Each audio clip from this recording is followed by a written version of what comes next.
There's seasons for this, and there's certain seasons where, hey, this is the time where you want to get outside as much as possible. You're not going to get burned. You're going to build a solar callus. You're going to build solar callus. A solar callus, yeah. You're going to build the resiliency, just like you're training any muscle group. You're going to train your skin to do the things it's supposed to do. Okay, guys, we're sitting down here with David Herrera, one of the most interesting people that I know of. And you're the solar athlete. You're an incredible power lifter.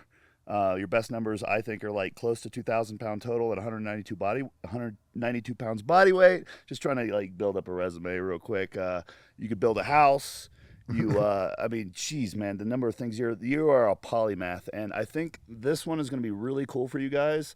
I mean, me and you will stand there and talk in a driveway for like 5 or 6 hours straight, just like standing there because there's just so much stuff to talk about here, and everything you do is just amazing. This is going to be having so much biohack information. What do you think of that word anyway? Biohack. What does it trigger you? I wouldn't say so. It's more of it's used a lot more than it should be. Yeah, right? Like a lot more than it should be. As far as like biohacking, meaning that you're hacking your biology.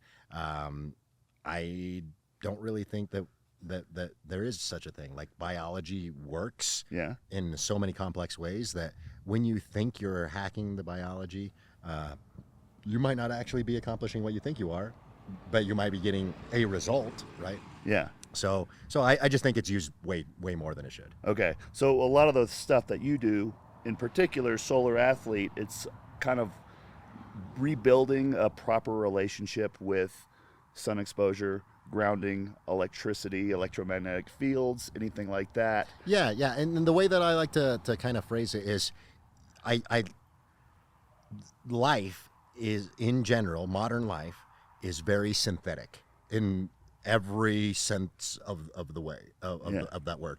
The interactions that you have in your day-to-day life are incredibly synthetic, especially in the last technological like jump in the last 10 years of like communications, right? Like we could be doing this not live, right? Over Zoom, sitting in 5 different time zones apart and all of that, and there would be a big disconnect. It would be a very synthetic interaction, right? Mm-hmm. Whereas right now, it's probably the most real that it's ever going to get, right? You're grounded, you're getting sunlight, whether you're in the sun or outside the sun, and we're having electromagnetic fields interactions with each other, right? Live right now, right? That's a real human interaction, and that just doesn't happen that often for very many people anymore. Not just one-to-one communication with another human, but one-to-one communication with the planet or the sun or literally the place where you live, which is planet Earth. Well, I started getting into the looking at my relationship and how much sun exposure I was getting thanks to you, because a lot of guys that are doing a lot of these body biohacking, body optimization, like a lot of the stuff is like there's a disconnect because I'm sorry, but I'm biased, but like you're an incredible athlete. Like you're so good at what you do. It's like coming from you, it's like, okay, I'm going to listen to you. Plus your delivery is amazing. If you guys check in the description of this video, he does podcasts regularly with our friend Eurus, and he's got a lot of information links there. But your delivery is amazing because it's like everything that you say is like, okay, now you're convincing me that I need to pay more attention to this stuff, and especially like the grounding recently started going down that rabbit hole, and it's super interesting because like all the rules. Can you just go ahead and for the audience just define what grounding is real quick? Yeah. So grounding is essentially making contact with the planet. It doesn't have to be directly. Like most people think of just bare feet on the grass. Yes, that's the most simple, that's the most effective, but it could literally be touching a tree. It could be touching with your hands, right? And the main rules are your feet and your hands are going to be the most effective grounders, right? Because they're meant to, like, that's why you have sweat glands on your palms and why you have sweat glands on your feet, is because sweat is a conductor. Conductor, right? Yeah, water, water with salt, right? So it's extra conductive, right? Oh, yeah. Right, because the ions in the salt will conduct electricity better. So salt water conducts electricity better than fresh water. This is kind of like why the potato clock worked in middle school. That's right. That's pretty close, yeah. If you guys don't remember the potato clock, then you're probably too young to have had such a cool experience building a potato clock in elementary school and seeing it light up when you plug into the little things into the potato in the salt water. Yeah. But when you start to look at what the rules are for grounding, like rubber floor, no go. Right. Sealed concrete, like my gym, no go. Right. But like concrete that's unsealed, like a driveway that's unsealed, Yeah. bricks and stuff like that, there's still grounding there because it. Yeah, it's physically connected to the ground, Yeah. and there is no barrier. There's no synthetic barrier that's not conductive. Like, for example, a sealer on sealed concrete is meant to not let anything penetrate it, right? That's why Right. it's sealed, right? So, so the concrete is not actually making the concrete is grounded, but it's not actually making contact with your feet, right? So that's why a sealed concrete won't ground you. And other rules are.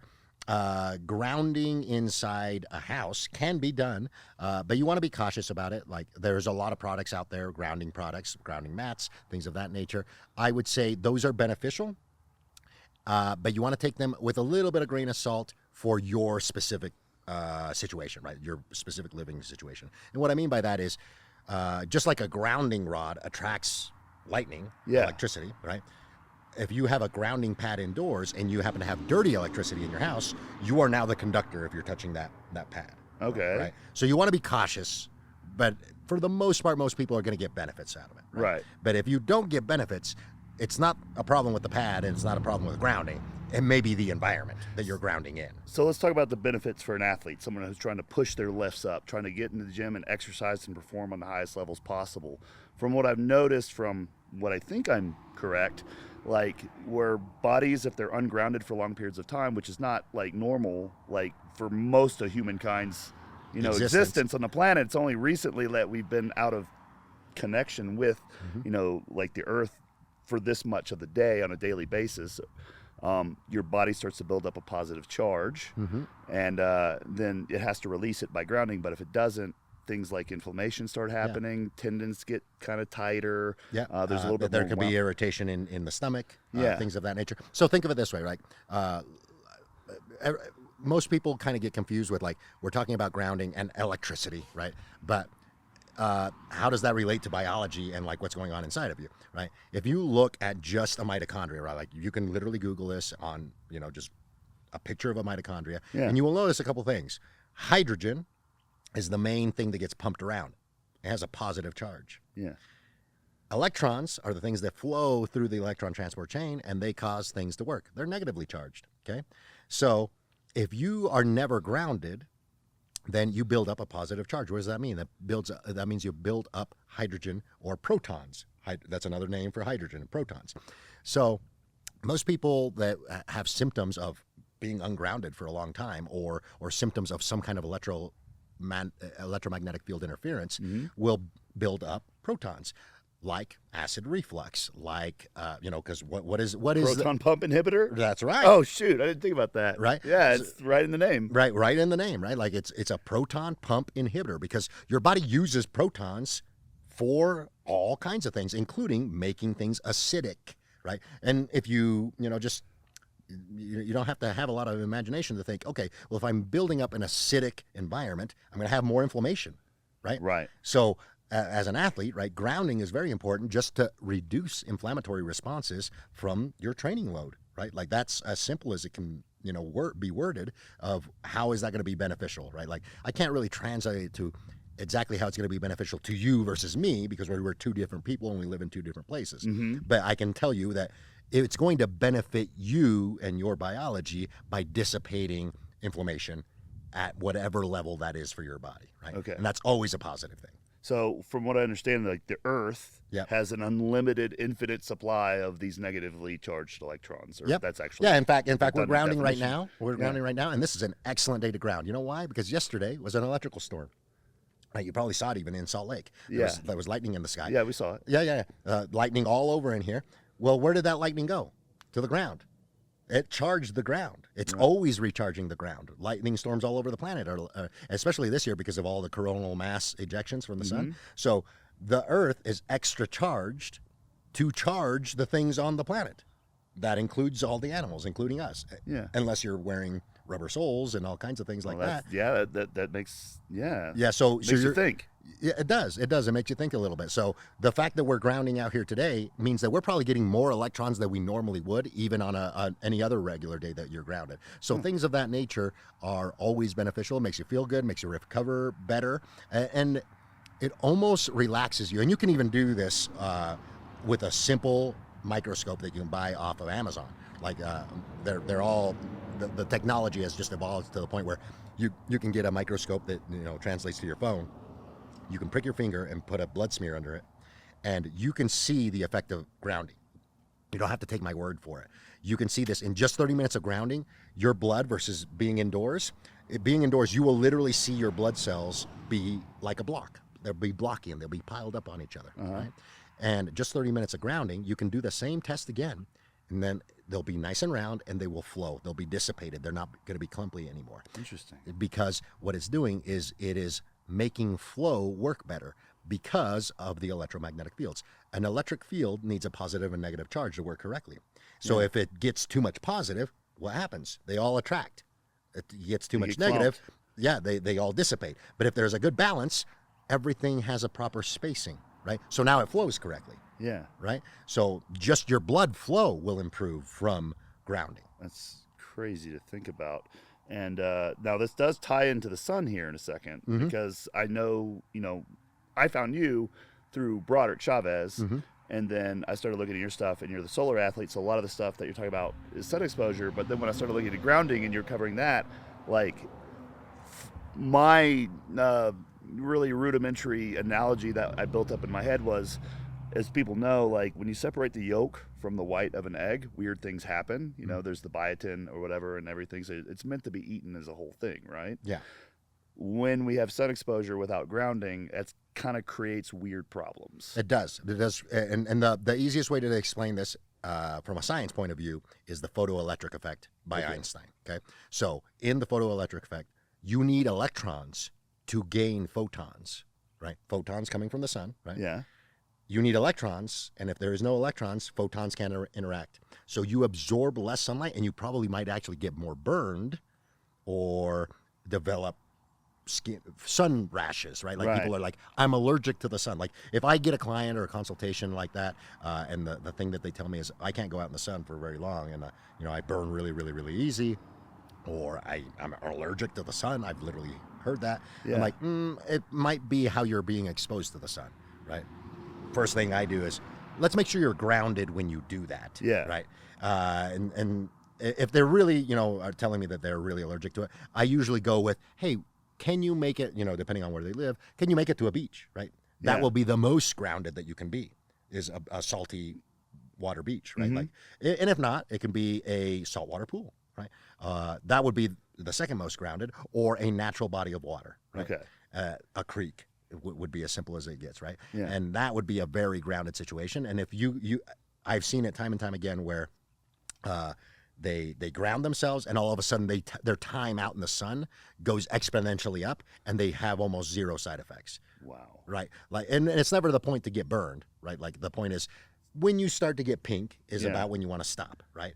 And so they usually are able to make it there very easily without really any detriments. Like another symptom that's kind of alluded to is like dizziness. Like I feel like I'm getting sick from the sun. Like I'm feeling sun sickness. Yeah, yeah. What a nice alliteration. But it doesn't necessarily mean that it's a bad thing. No, it just alerts you that, oh, maybe I'm doing it wrong. Maybe I'm not actually gaining the photons because I don't have electrons, right? Which is what the grounding is going to provide, electrons. Right. Now you can do it semi-synthetically, and I do hacks like that. Now those are what I would call hacks, right? Yeah. You're trying to amplify something the body already does. And that goes back to what you said earlier as far as like biohacks. They're used incorrectly because they're trying to sell you a supplement that the body doesn't really do already, right? Like the thing that you're going to gain is not something the body does naturally. When I say this is a biohack, it means that you're amplifying something that the body is already going to do in specific situations. Okay. Yeah. I gotcha.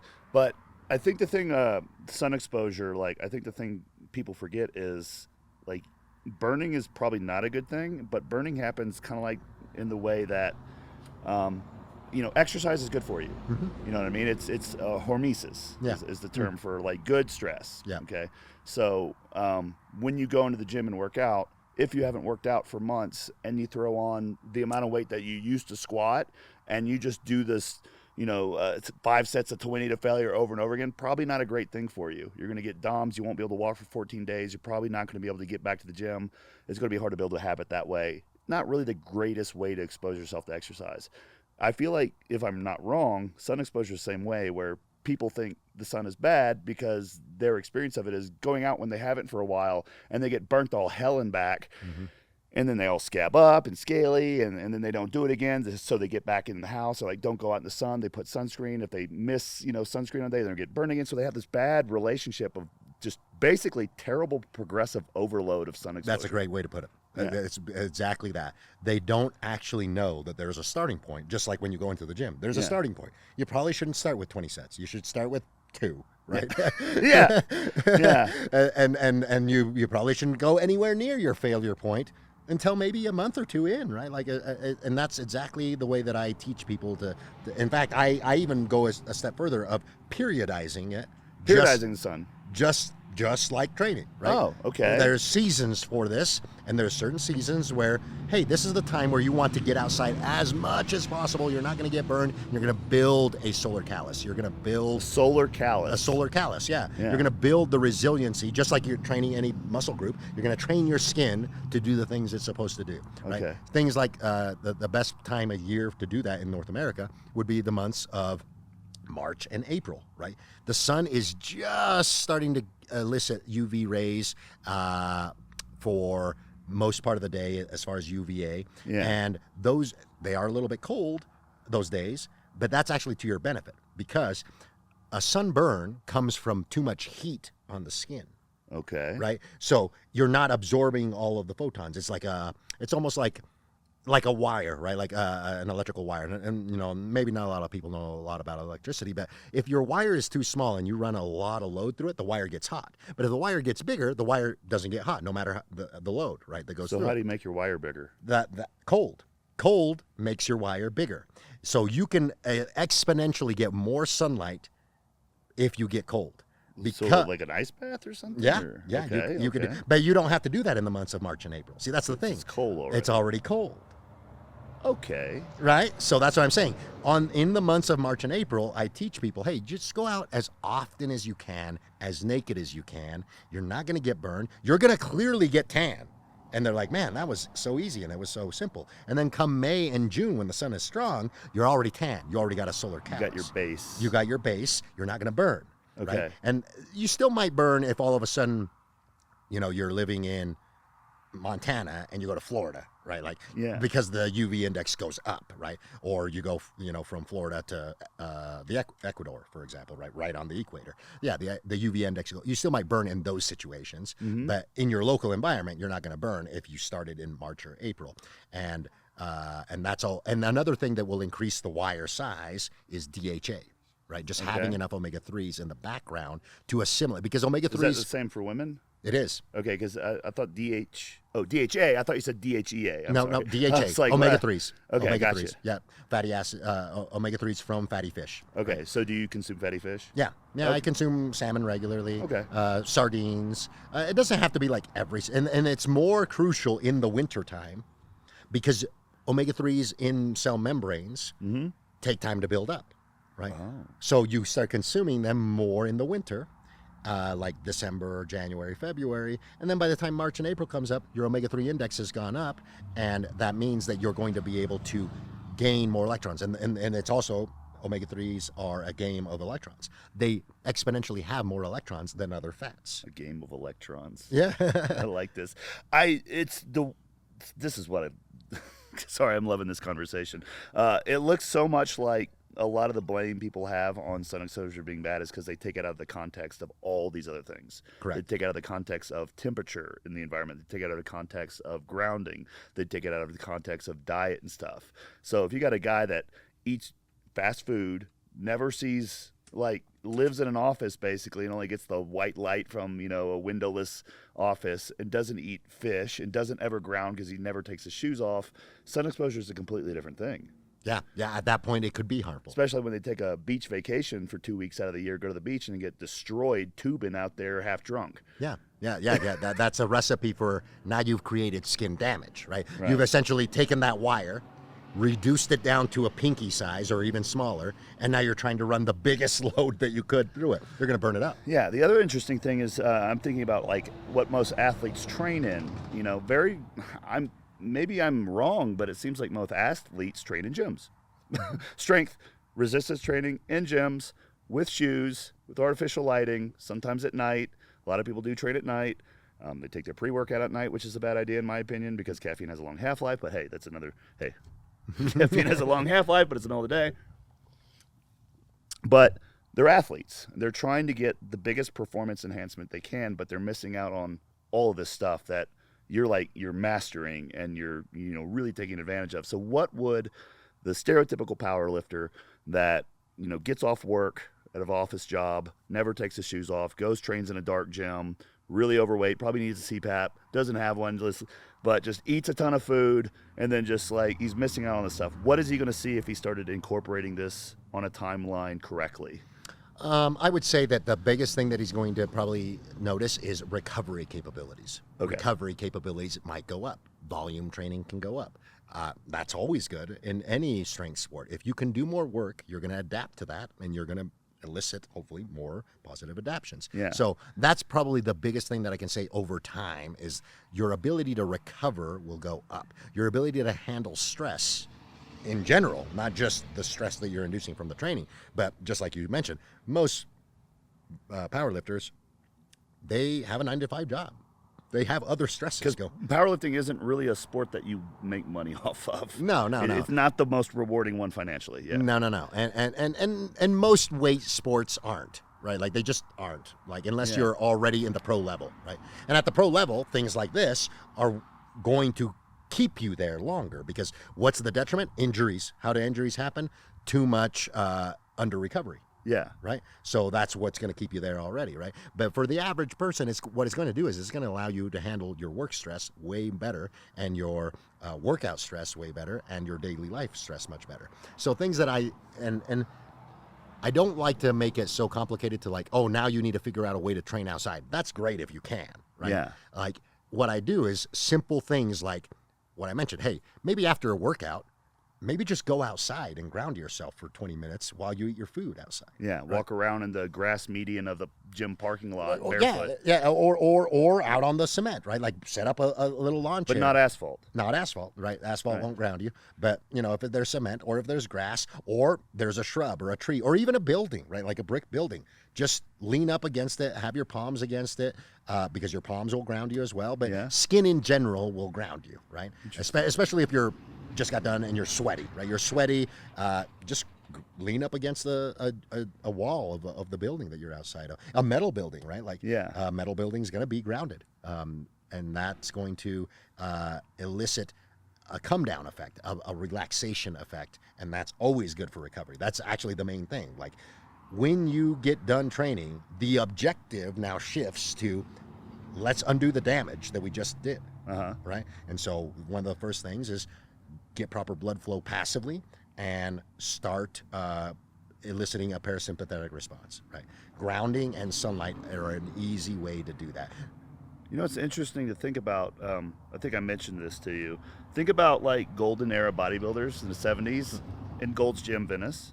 Those guys in Pumping Iron, for example, what are they doing when they're not in the gym in that documentary? They're tanning on the beach. They're running around barefoot. Mm-hmm. They're working out in the gym barefoot. Yeah. They're out there living and they're being exposed to this. So they're getting all these benefits of grounding and sun exposure in the right amounts and relaxation after workouts. Mm-hmm. And I think the other thing is you mentioned that if you do this correctly, it actually kind of modulates your appetite, which makes dieting easier. That's right. So those guys have probably had an advantage living that way in terms of dealing with hunger while they're dieting. Yeah, absolutely. Because the way that's a little bit more intricate on how that does that, but it's simple to explain once you understand a couple concepts, right? So number one, the body has a way to understand how much body fat is on you, and that's through the hormone called leptin. Okay. Okay. Leptin is in body fat, and it gets released into the bloodstream when UV light interacts with it, right? Now, leptin is supposed to tell the hypothalamus how much body fat is on you. That's why it's stored in body fat. The issue, and it's not even really an issue, it's just this is how it works, right? There's an electric field during the day, and that's where you're going to release the leptin into the bloodstream. Now it's in the bloodstream, but it's not interacting with your hypothalamus because it's got to cross the blood-brain barrier. Okay. Right? It only will cross the blood-brain barrier when there is zero electric field. That's naturally supposed to happen when the sun goes away. There's no electric field anymore. There's a magnetic field only at night. Yeah. And that allows the blood-brain barrier to open up a little bit to allow leptin into the hypothalamus. Now the hypothalamus, sometime around midnight is when that's supposed to happen, will let leptin in, and now it can correctly make the right amount of GLP-1, make the right amount of other hunger curbing things if you have adequate body fat. If you don't have adequate body fat, what does it do? It jacks those up. It actually blunts GLP-1 so that your hunger goes up, because fat is not just a fuel source on the body. That's also where your stem cells come from. Okay. Right? So like everybody should know that. Like if you get liposuction, they're not throwing that fat away. They're preserving it and selling it for stem cells. Oh, I didn't know that. Yeah. Interesting. Yeah. You're giving them free stem cells. Wow. Huh. But, well, aside from leptin, I didn't know any of that, so thank you. Yeah. You did mention that vasopressin is another hormone that's related to this, and that one is related to how well your sleep is. So we talked about this when we ate right before this podcast. Do you mind explaining that again? Yeah. That was fascinating to me. I didn't know that. Yeah. So vasopressin is a hormone that's also controlled by electric fields, but it's actually in the opposite manner of leptin. When electric fields go away, vasopressin goes up. So in other words, at night when the sun goes down, vasopressin goes up. Vasopressin is also called antidiuretic hormone. In other words, it stops you from urinating. Okay. That can be disrupted by modern technology because electric fields are now in modern day always present. Like your Wi-Fi. Or your cell phone or your right next to your head. Yeah. Right? Like you put your cell phone on the nightstand and you sleep right next to it. Well, that's going to induce an electric field that your brain's going to pick up, and your brain's going to be confused on, is the daylight outside? Is it not daylight outside? There's an electric field present. So it doesn't do anything with vasopressin, and so vasopressin stays low, and that will alert, or it'll essentially keep waking you up to go urinate. Those processes should be blunted because your body is trying to do other things, or should be optimized. Let's put it that way. Your body does thousands of things. It just can't do them at the same time. See, most people have that misunderstanding that your body's, they're aware that your body does thousands of things. Yeah. But they think it's just kind of happening. And that's just not true. There's a timing to everything. That's crucial.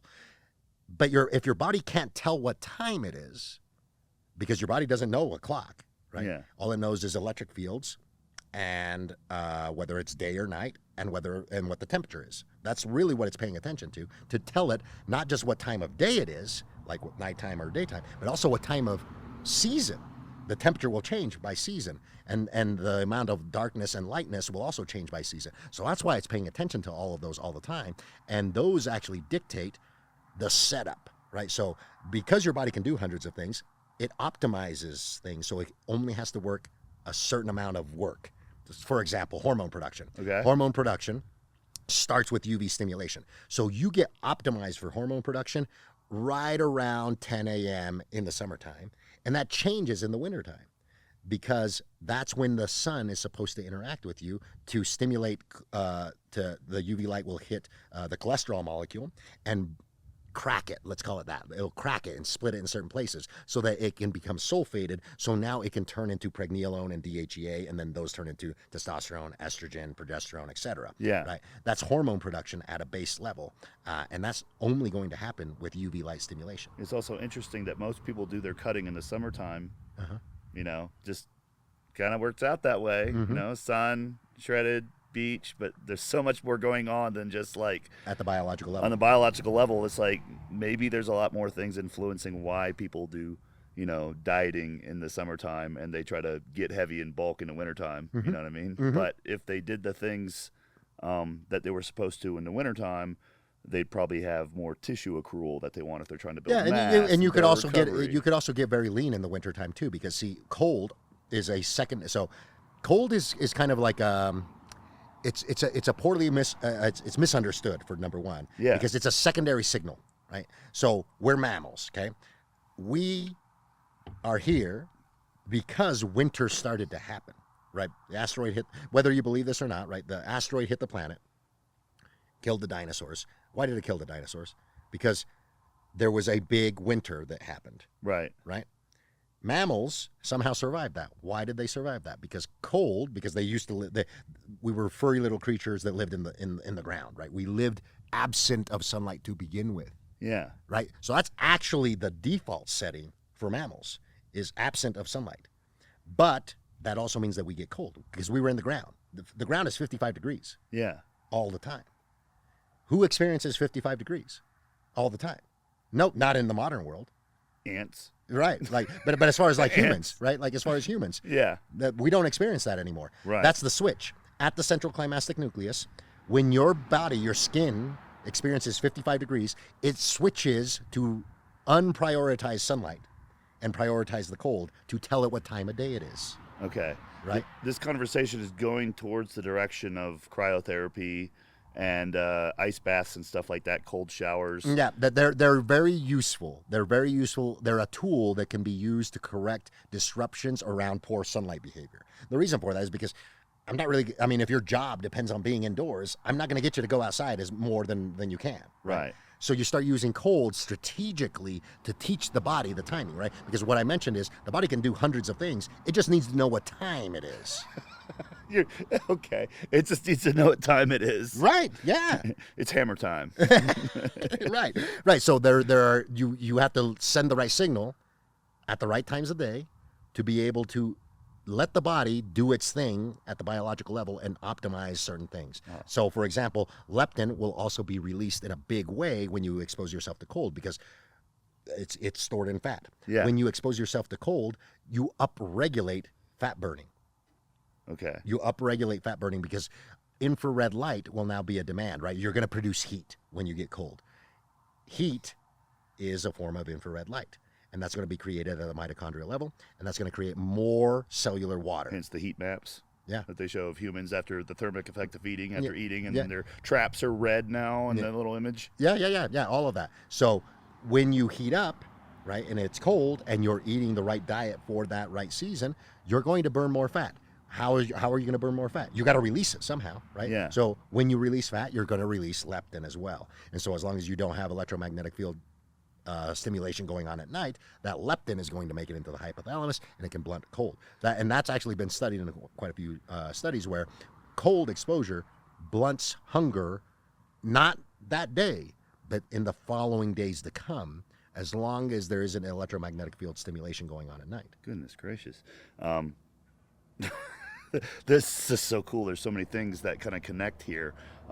Well, just so you guys, with at night, one of the things that you can do is just like a quick fix. Mm-hmm. Since we spend about a third of our life sleeping, you know what I mean? That's a big bang for your buck fix there. Turn off your Wi-Fi router at night. Just have a timer, like one of those little outlet timers, so it just automatically turns off.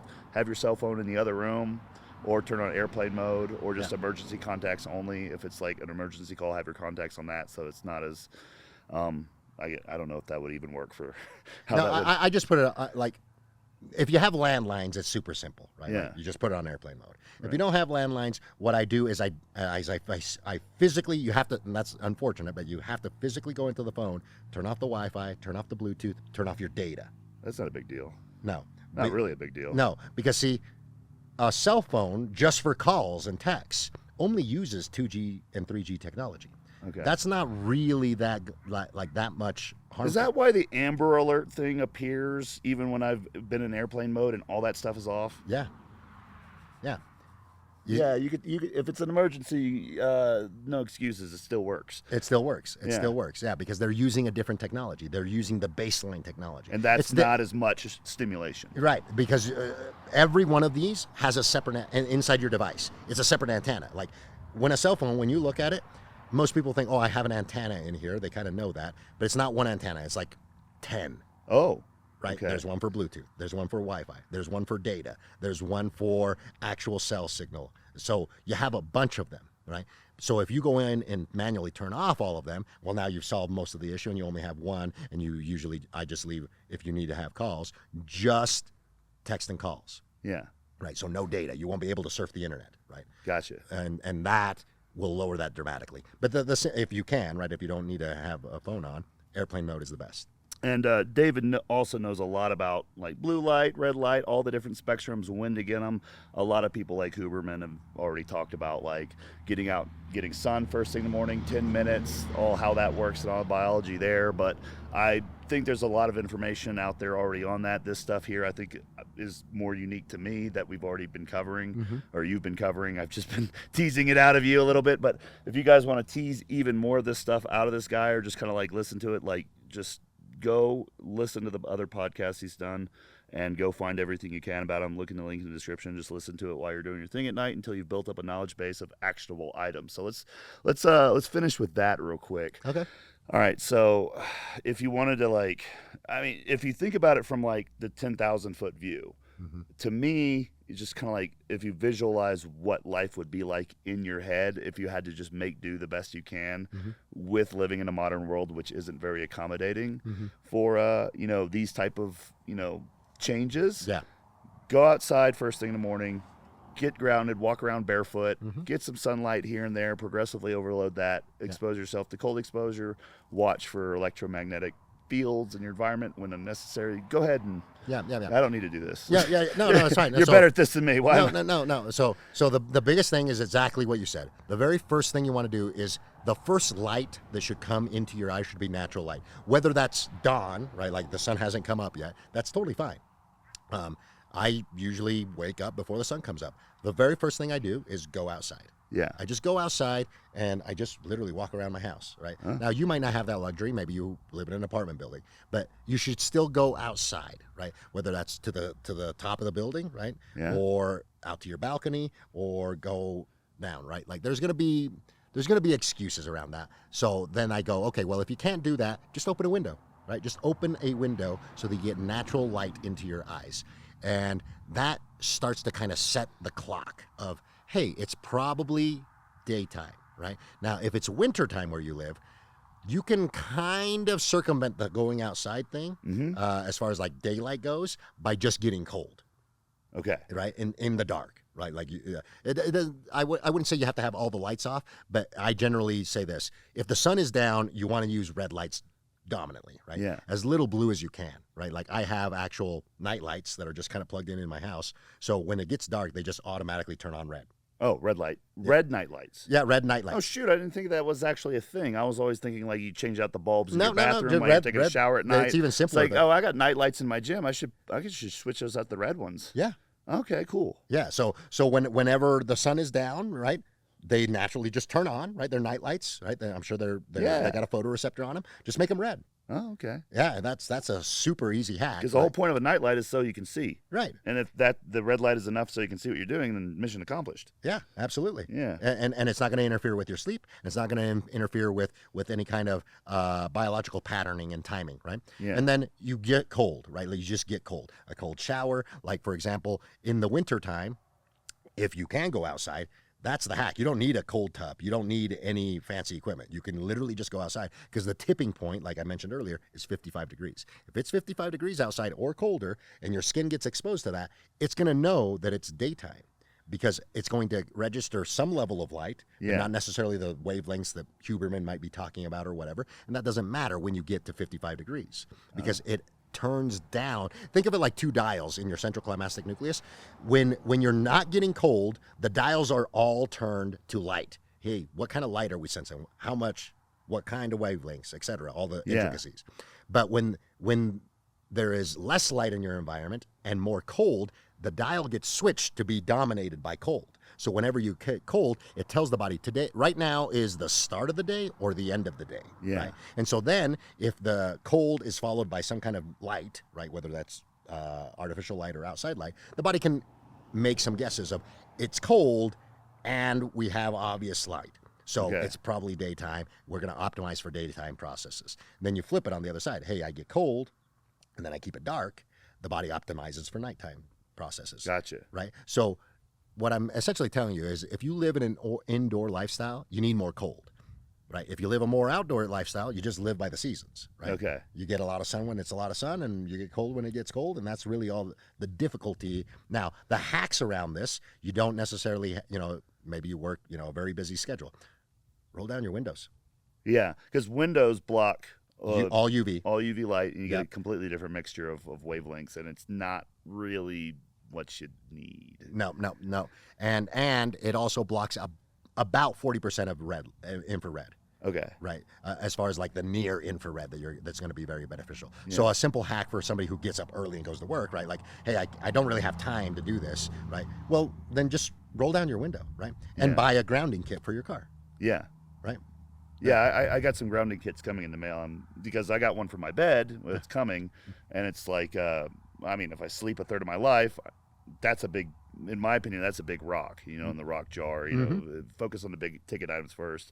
If I'm grounded while I sleep, well, that's a large chunk of my living time. So I think that's a pretty smart idea. But other than that, also training outside barefoot has other benefits other than just being grounded. Like my feet. I don't need to show you guys my feet, but I have some of the most well-developed muscular feet out of most people I know and work with. Yeah, and that's probably just your years of tricking. It's tricking outside in grass for yeah forever, and it's like I got these big muscles and this development. I have really good feet. They're really useful. They're very strong. I'm very happy that what I've built over the years is really robust feet. So that's something I got down pat. So you get that benefit from working out barefoot as well. I don't, but the feet shoes, which is good for expanding the toe box, is still not grounding you. So there's just a lot of things going on here. Yeah, there are, and so and just like training, you got to develop it, right? Yeah. Just like training. Like if you're somebody who's always in shoes, you're going to have feet that kind of ache when you're first doing that because the muscles there aren't developed. Right. They're not developed. So there is a progressive overload to that. And so the low-hanging fruit of like how I would go about this with somebody who never does any of this, right, would be get outside first thing in the morning or at least roll down a window, whether that's in your apartment building, in your house, or in the car on your way to work. Yeah. Do the same thing in reverse in the evening, right? Before you go in for the night inside, make sure you get some daylight stimulation, whether that's through rolling down the window in your car or rolling down the window in your house or just stepping outside. And then the next thing that I would say is when you do go out in the middle of the day sun, you want to actually do that like a training session. You don't have the luxury to just jump into a training session because you've never, like I did today, right? Like you just haven't developed that wherewithal. The solar callus? Yeah, the solar callus to do that. So time it, literally time it. Watch out for when your skin starts to get pink and call it a day right there, right? Yeah. Like dress up, right? Wear sunscreen at that point, or I just prefer clothes, right? Like if you're training that, then you just cover up, right? Put a hat on, put some clothes on, you're gonna be fine. Get in the shade. I found another life hack that really, well, not a life hack, but a really good habit to pair with the sun exposure and the grounding is, Stan Efferding's 10-minute walks after meals. Yeah, perfect. The Post-Prandial Walks. They're amazing. They really work really well. It's just after every meal, even Thor Bjornsson does this. We've done this with him in Iceland. He'll get a wristwatch, and he doesn't have very many places to walk where he lives in his neighborhood in Iceland. He'll get a watch, and he'll set it for 5 minutes, and he'll walk in one direction. The moment it goes off, he turns around 180 degrees just on the nose and just walks back. And that's his 10 minutes because it's the same distance, But you can do that after meals. You're outside, walk barefoot on concrete without a shirt on. You're getting micro doses of 10-minute years. Of all of that. And then you're getting you're helping your digestion, lowering your blood glucose. Good Lord, the number of benefits you're getting just from going for a walk after a meal barefoot, with some sun exposure is enormous. Yep. That shit adds up over time. Yep. You do that 3 or 4 times a day. And doing that in the cold, right? And that's the next thing. When the season shifts, what I teach people to do is underdress for the little bit of time that you'll go out. Because I'm not telling people that you need to spend 5 hours outside. Yeah. In the cold, right? I'm just telling you need doses of it to clearly tell your body that it's wintertime, to optimize wintertime production of hormones, because it's a different system. It's a secondary system, right? Most would classify it as the backup system. It's actually the primary system in mammals. When you get cold frequently, the body uses that for timing of cells and eliciting all of the biological effects, because cold changes how things work, including things like insulin. Right? Insulin actually is beneficial in the cold to have it slightly elevated. Oh, really? Yeah, because it acts like an antifreeze. Oh, it acts like what? Antifreeze? Yeah. Explain how. I'm sorry, I don't understand. No, blood glucose, when insulin is higher in your blood. Yeah, it'll lower it. But in the cold, having a high amount of insulin doesn't affect your glucose nearly as much, because it's acting like an antifreeze. It changes out around 55 degrees. Huh. We know this from amphibians, right? And mammals actually come from, split off from amphibians, right? So we have an adaptation on how insulin works via temperature. So would you say that people who have a risk of diabetes based on family history should get cold? Or say for a bodybuilder that is looking at their A1C and their glucose and it's elevated even after they come off the stuff that lowers, that increases it, like I can't get it back under control now, they should try using some cold exposure? Yes. Absolutely. Fantastic. That's amazing. Yeah. I don't have a problem with that, but it's kind of cool to know. Yeah. It would be chronic, right? Like at least 2 times a day, once in the morning, once in the evening. I would say in the evening it's going to be more beneficial because you're also going to be fasted. Yeah. Right? You're going into a fasted state. So in the evening would be the most beneficial. It's also going to improve sleep because cold will amplify melatonin release. That's why if you get really cold in the evening, you will get very groggy within the first 30 or 40 minutes after that cold exposure. I usually take an Epsom bath before I go to bed. Yeah, you could do it that way. And then I lay in the bed with the fan on me for 10 minutes, and then I get cold. Yeah. And then I sleep really well. Yeah. Anything that'll that's another little hack, right? Like if, for example, some of my clients that might live in Arizona or Texas, right? A hack in the winter time, right? It's not quite warm enough to do anything for them. And the sun's still not very strong, but it's not quite cold enough either. Yeah. So a hack is you jump in the shower and you just go in front of a fan or outside where the wind literally will cool the body through evaporation. Right. So that what you just described is that effect. Wow. You should write a book, David. you should write a book or a manual and sell it for a lot of money, because this is just the tip of the iceberg from some of the stuff I've listened to and some of the podcasts you've done. Yeah. And it's just like, it's easy to implement and it's kind of fun to explore. I've been really loving like reading how it all works and connects and building the bigger picture in my mind.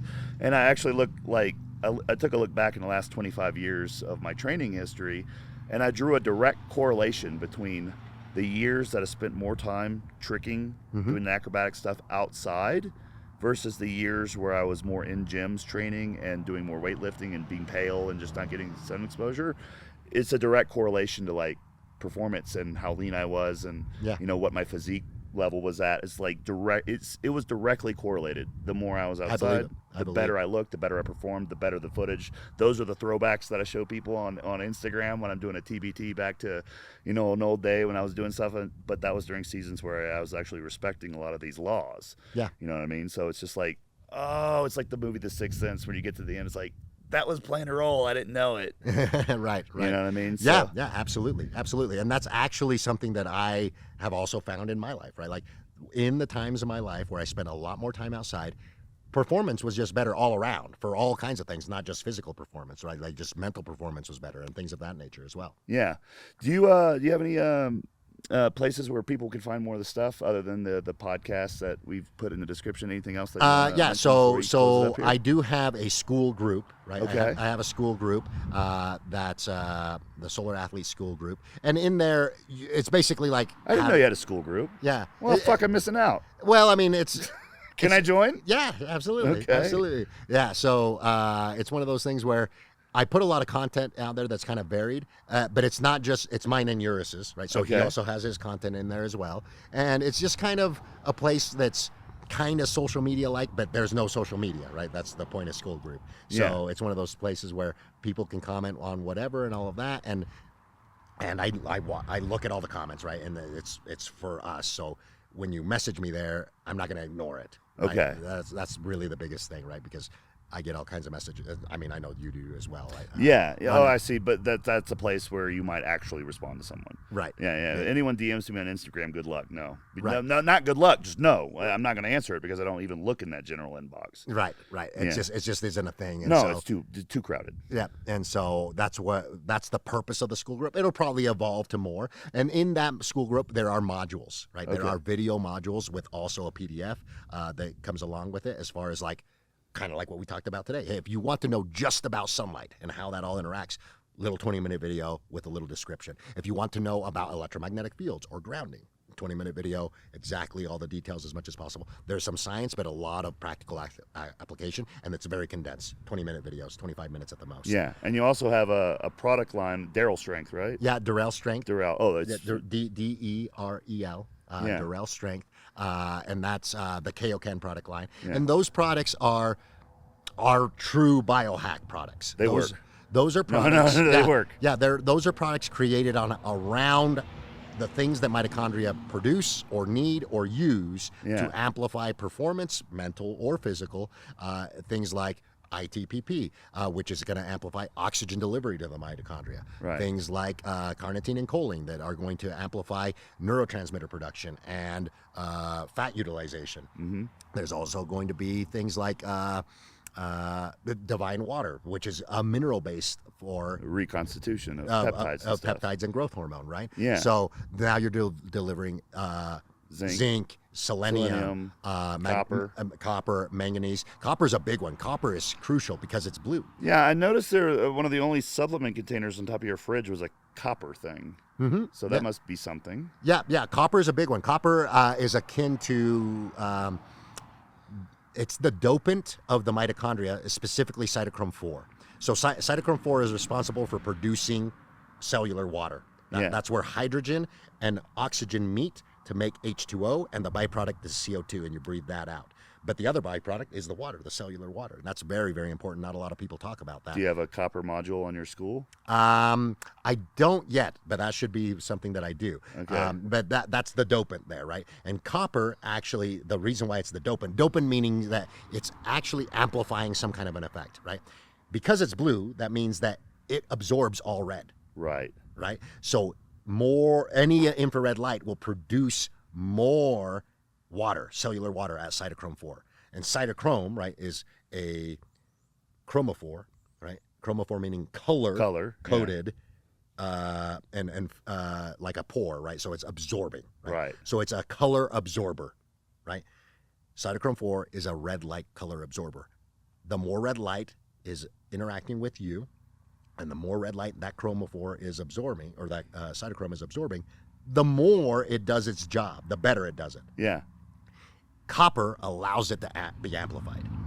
So copper is actually integrated into there. Yeah. So if you have a good... Now, copper, I tend to get copper from diet mostly. You're going to get a lot of copper in seafood and stuff like that. Yeah. But... children don't eat a lot of seafood and stuff like that, so I supplement some copper, right? And just as an FYI, copper used to be very, very abundant in natural foods like raw milk and things of that. Not a lot of people drink that, right? Like they may drink milk, right? Like, it's actually, you're actually kind of deficient. Like if you just look back 50 years ago, the average copper intake was somewhere around 8 milligrams a day. Okay. The average copper intake now is like 1 or 2. Shit. Yeah, that was 6 milligram on the. Yeah. So I just supplement it as needed to make sure that system is running good, so that when I do expose myself to red light, I get the most out of it, right? Cellular hydration. Yeah. Wow. All your stuff, you have like this whole ecosystem of. It's all integrated, man. Yeah, it's all integrated. That's why it was fun going down the rabbit hole, and why it is fun going down the rabbit hole. I'm not done yet, but I think we're done with this podcast right now. I mean, we could just sit here and talk about this all day. I hope this was fascinating for you guys, but look at the links and go get equipped with some knowledge that everyone can take advantage of by opening a window, going outside and being barefoot for a second, and understanding what that is actually doing, other than just like what the woo-woo hippies are telling you, like spiritually what it should be doing. Like, You got the biological, equipment to be able to tell you like why this is doing this and how it affects with hunger hormones and everything else. But it's just, it's crazy. Yeah. And it's amazing. So good work. Yes. Really good Thank job you. bringing this to another level, taking it to another level and setting a great example. And I can't wait to see what else you come out with. Awesome. Thank you very much, Judy.